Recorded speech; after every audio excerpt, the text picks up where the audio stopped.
देशांनी कारण निवेदन दिलंय त्यात त्यांनी असं सांगितलेलं आहे की 20 मे 25च्या न्याय निर्णयामध्ये असा निर्णय दिला आहे की दिवाणी न्यायाधीश कनिष्ठ स्तर पदाच्या परीक्षेस बसू इच्छिणाऱ्या उमेदवारांनी उक्त परीक्षेस पात्र होण्यासाठी किमान 3 वर्ष कालावधीसाठी विधी व्यवसाय केलेला असला पाहिजे अशी सुधारणा करा ना।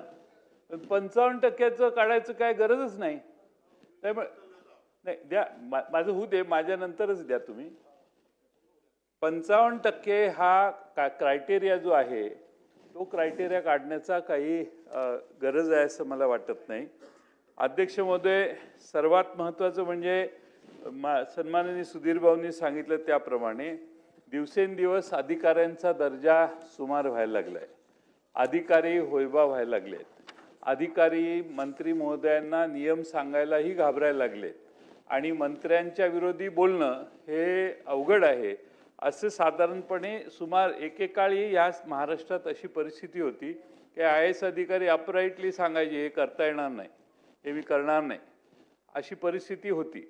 आणि ती ज्यावेळी तशी परिस्थिती असते त्यावेळी मंत्री महोदयांच्याकडून चुका फार कमी होतात।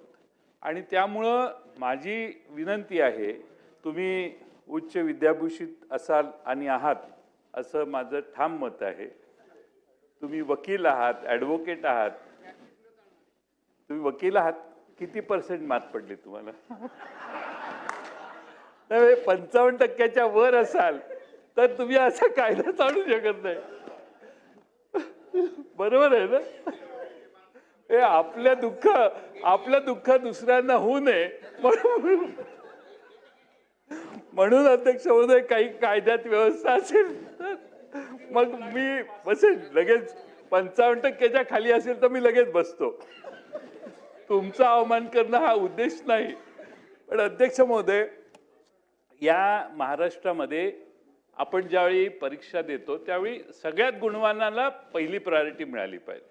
आणि त्यामुळं शक्यतो आता परीक्षा होताना मुनगंटीवार साहेबांनी सांगितलं परीक्षेतही काय काय होतं ते सगळं करून त्यातनं जो वर येतोय त्याला पुन्हा रिलीफ देणं हे योग्य नाही। 3 वर्षाचा कालावधी हा सुप्रीम कोर्टाने सांगितलाय, आम्हाला मान्य आहे। परंतु 55%चं तर मी तर म्हणेन की 60% करा।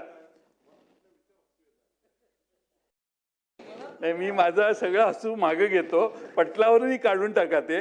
पण अध्यक्ष महोदय, प्रायोरिटी मेरिटला पाहिजे आणि जोपर्यंत आपण मेरिटला अध्यक्ष महोदय महत्त्व देत नाही तोपर्यंत अध्यक्ष आपली प्रगती जास्त वेगानं होणार नाही।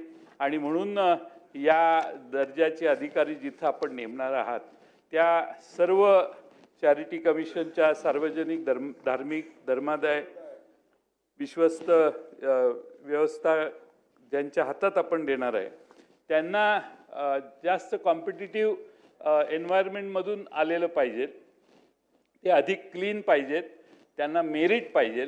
आणि म्हणून माझी आपल्याला अतिशय कळकळीची विनंती आहे की हा 55%चा कायद्याला काढणं, ही तरतूद काढणं याला माझा विरोध आहे आणि आपणही माझ्याशी सहमत व्हाल असं मला